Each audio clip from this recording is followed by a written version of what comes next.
That was before everything changed. Before a stranger's courage in a single moment would shatter the carefully constructed walls around his heart and teach him what wealth really means. Marcus had been in San Francisco closing a deal that would add another $50 million to his portfolio.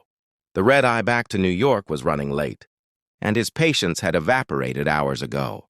He'd already snapped at 2 gate agents and left a 1-star review for the airport lounge. Now 30,000 feet above America's heartland, all he wanted was silence and the illusion of control that his inbox provided.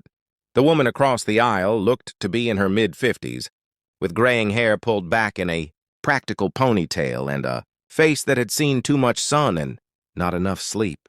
Her jeans were faded, her jacket frayed at the cuffs. She didn't belong in first class, he thought dismissively. Probably an upgrade. Some airline lottery winner taking up space that should have gone to someone who actually mattered. He returned to his email, his jaw tight. His ex-wife had sent another message about their son, Ethan. The boy was struggling again, she wrote. Acting out at school, refusing to talk to the therapist, spending hours alone in his room. Marcus deleted the message. He'd deal with it later. He always dealt with things later. That's when he heard the cough. It came from the row behind him, a wet, rasping sound that made his skin crawl. Then another, weaker this time. Marcus turned slightly, irritation flashing across his face, ready to complain to the flight attendant about sick passengers who shouldn't be flying. But the woman across the aisle was already moving. She unbuckled her seatbelt and slipped past him before he could process what was happening. Her backpack fell open as she rushed past, and he caught a glimpse inside. Medical supplies, bottles of pills, a worn notebook covered in what looked like dosage calculations. His eyes narrowed. Was she some kind of nurse? Drug dealer? Help! I need help! A man's voice cracked with panic from the seats behind Marcus. My daughter, she can't breathe! The cabin erupted into controlled chaos. Flight attendants rushed down the aisle. Passengers craned their necks. Marcus should have gone back to his phone, but something held him frozen, watching as the woman knelt beside a little girl who couldn't have been more than 7 years old. The child's lips were turning blue. Her father clutched her hand, his face ashen with terror. She has asthma, he stammered. But her inhaler, we forgot her backup inhaler. This has never happened before. Please, somebody... The lead flight attendant was already on the intercom, her voice professionally calm but edged with urgency. If there's a doctor on board, please identify yourself immediately. Silence. Terrible, stretching silence. Marcus watched as the woman from across the aisle opened her backpack. With steady hands, she pulled out a small case, unzipped it, and removed an inhaler. The exact medication the child needed. I'm not a doctor, she said quietly to the flight attendant who'd rushed over. But my daughter has severe asthma. I always carry extras. Please let me help. The flight attendant hesitated for only a heartbeat before nodding. Regulations be damned when a child's life hung in the balance.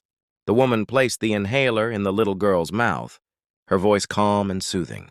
Breathe with me, sweetheart. Slow and steady. That's it. Good girl, she demonstrated, her own breathing deep and measured, and the child began to mirror her. 1 puff, 2. The woman held the girl's hand, counting softly. You're doing so well. Just like that. Color began to return to the child's face. Her breathing, though still labored, started to even out. The father was crying openly now, his hands shaking as he touched his daughter's hair. Thank you, he whispered, his voice breaking. Thank you. I thought. She's going to be okay, the woman said, still holding the little girl's hand. But she needs to be seen by a doctor as soon as we land. This is just temporary relief. The flight attendant was already coordinating an emergency medical team to meet them at the gate. The cabin slowly settled back into an uneasy calm. Passengers returning to their movies and magazines, processing what they'd just witnessed. But Marcus couldn't look away. The woman stayed with the child and her father for the rest of the flight, monitoring her breathing, offering quiet reassurance. She never asked for anything in return, never made a show of her heroism. When the plane finally landed and paramedics boarded to escort the little girl to the hospital, the woman simply gathered her things and prepared to deplane like nothing extraordinary had happened. Marcus found himself standing, blocking the aisle as she tried to pass. "That inhaler you gave her," he said, his voice rougher than intended. "That was your daughter's backup medication, wasn't it?" She met his eyes for the first time. Hers were brown, tired, but filled with a warmth he hadn't seen in years. "Yes."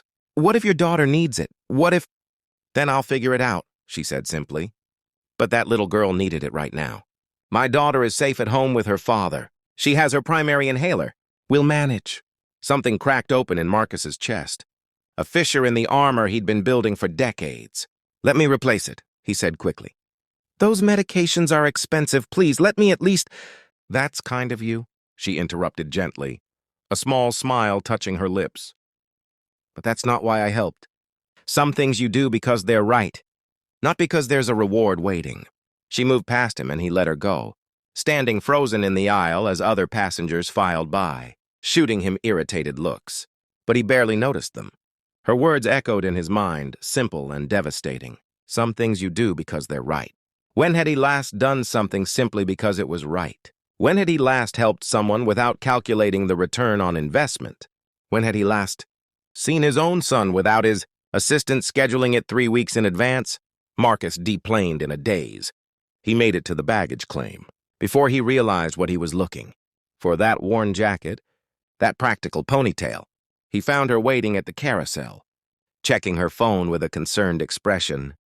"Your daughter," he said, approaching her. "Is everything okay?" She looked up, surprised to see him. "She's asking about her inhaler.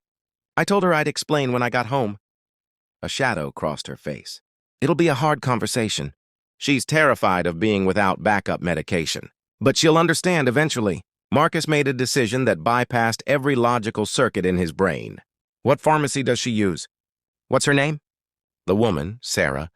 She finally told him her name was Sarah, studied him with those warm, discerning eyes. "Why?" "Because that little girl on the plane gets to wake up tomorrow morning, healthy and safe because of your daughter's sacrifice," Marcus said, the words tumbling out. "Because your daughter deserves to know that her medication saved a life and that she'll never have to worry about being without protection because of her mother's kindness. Please, let me do this." Sarah was quiet for a long moment. Then she pulled out a pen and wrote on a scrap of paper from her pocket a pharmacy name and address, her daughter's name, Emma, 12 years old, severe asthma since she was 3. "Thank you," she said softly. "But Mr. Whitfield, how did you—" "Your phone screen. I saw your name when you were typing earlier." She hesitated. "I recognize you from the news. I know who you are. And I need you to understand something. This isn't about money. Emma needs to learn that we help people because it's who we are, not because we'll be rewarded. Don't take that lesson from her." She left him standing there, his expensive luggage circling endlessly on the carousel, forgotten. Marcus didn't go home that night. Instead, he went to his office and did something he hadn't done in 15 years. He called his ex-wife without his lawyer present and really asked how Ethan was doing. He listened to her surprise turn to cautious hope as she told him about their son's loneliness, his father's absence, the therapy sessions where Ethan wouldn't speak about the one thing that mattered most, how much he missed the dad who used to read him bedtime stories before empires and earnings calls took over. The next morning, Marcus drove to Sarah's neighborhood, a modest area where houses had toys in the yards and American flags on the porches. He didn't knock on her door. Instead, he went to the pharmacy she'd listed and spoke to the manager. He set up an account that would cover every penny of Emma's medication for life. No questions asked, completely anonymous. Then he doubled it and created a fund for other families in the area who couldn't afford their children's prescriptions. But that still wasn't enough. Marcus started showing up. Not at Sarah's house, he respected her privacy, but at the community center where she volunteered twice a week, teaching CPR and basic first aid to anyone who wanted to learn. He sat in the back of her class, a tech billionaire in a room full of teenagers and concerned parents, and learned how to save lives with his hands instead of his wallet. Sarah noticed him on the 3rd week. After class, she approached with raised eyebrows and the hint of a smile. "Most people take this course once," she said.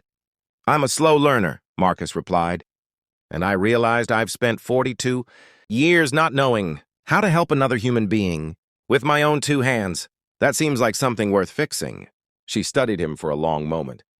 How's your son? The question knocked the breath from his lungs. How did you? You mentioned him on the plane, when you were on your phone. I have good ears. She tilted her head. Well, I'm seeing him this weekend, Marcus admitted. For the whole weekend. No phone, no laptop. Just me and Ethan. I don't know what we'll do. I don't know how to just be a dad anymore. Start by listening, Sarah said gently. Start by being present. The rest will come. That weekend changed everything. Ethan was suspicious at first, waiting for the inevitable interruption, the important call that would steal his father away. But Marcus had turned off his phone.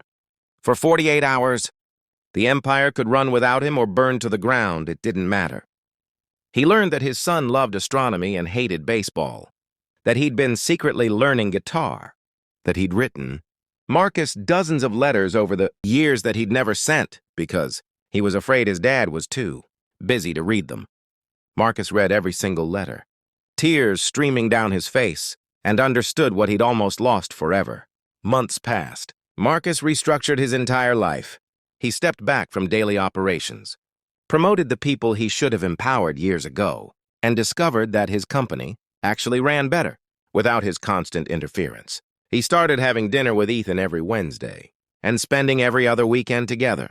He joined Sarah's first aid classes officially and eventually became a certified instructor himself. The day he taught his first solo class, Sarah sat in the front row watching with pride. Afterward, she approached him with a young girl at her side, Emma, with her mother's warm eyes, and a bright yellow inhaler case hanging from her backpack. Emma wanted to meet you, Sarah said. I told her about what you did.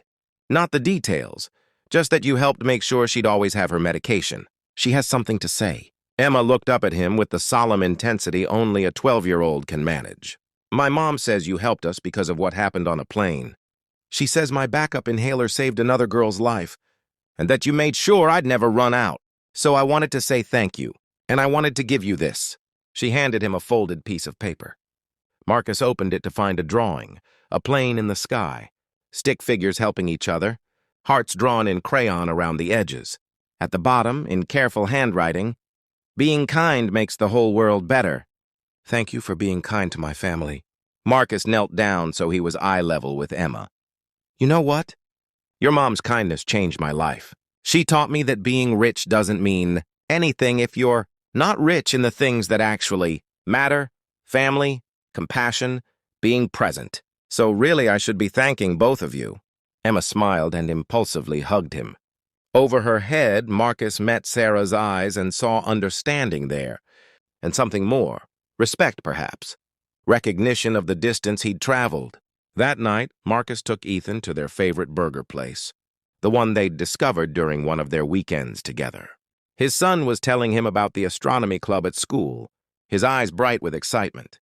And Marcus realized with stunning clarity that this moment, this ordinary, perfect moment, was worth more than every deal he'd ever closed, every million he'd ever made. Dad, Ethan said, pausing mid-story. You okay? You look weird. Marcus laughed, rough and honest. I'm better than okay, buddy. I'm exactly where I'm supposed to be. And for the first time in longer than he could remember, that was the absolute truth. A stranger on a plane had silenced his endless pursuit of more. More. And in that silence, he'd finally heard what mattered. Not the ping of incoming emails or the applause of shareholders, but the voice of his son, the gratitude of a 12-year-old girl, the quiet satisfaction of helping someone without expecting anything in return. Sarah had been right all along. Some things you do because they're right. And some lessons, the most important ones, come from the people you'd never think to notice until they show you what it really means to be rich.